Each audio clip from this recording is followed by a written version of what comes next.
حمیرہ سال میں 3 سے 4 بار والدین سے ملنے آتی تھی۔ ہر 2-3 ماہ بعد گھر والوں سے رابطہ کرتی تھی۔ ساس بہت روتی تھیں کہ حمیرہ سے رابطہ نہیں ہو رہا۔ پولیس کو شکایت کا کہا تو ساس نے منع کر دیا۔ اداکارہ حمیرہ اصغر کی بھابی ہما سہیل کی بول نیوز کے programme debate with Nadia Mirza میں گفتگو۔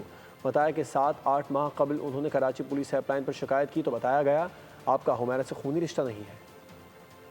نہیں، ان کی جو مدر تھی نا وہ جاننا چاہتی تھی کہ میری بیٹی کہاں ہے۔ وہ جب بھی رابطہ کرتی تھی 1 مہینہ 2 مہینہ 4 مہینے بعد رابطہ وہ ضرور کرتی تھی، لیکن وہ بہت زیادہ پریشان رہتی تھی۔ ان کی مدر نا روتی تھی میرے سامنے، روز روتی تھی کہ اس کے کانٹیکٹ نہیں ہو رہا، ہما اس کا پتہ کرو کدھر ہے کدھر ہے کدھر ہے۔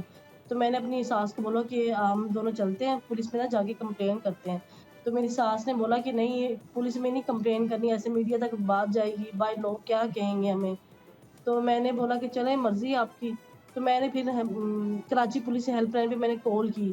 تو میں نے ان کو بولا کہ ایسے سے میرا نا حمیرہ سے یہ ریلیشن ہے، یعنی کہ میں ان کی بھابھی بات کری، تو میں نے کمپلین لکھوانی ہے حمیرہ اصغر کے لیے۔ تو انہوں نے مجھے بولا کہ آپ کمپلین نہیں لکھوا سکتی کیونکہ آپ کا بلڈ ریلیشن نہیں ہے۔ ان کا بھائی کروائے، ان کا ماں باپ وہ کروا سکتے، آپ نہیں کروا سکتے۔ انہوں نے میری کوئی ہیلپ نہیں کی۔ سبسکرائب کریں اور بیل دبائیں تاکہ کوئی خبر رہ نہ جائے۔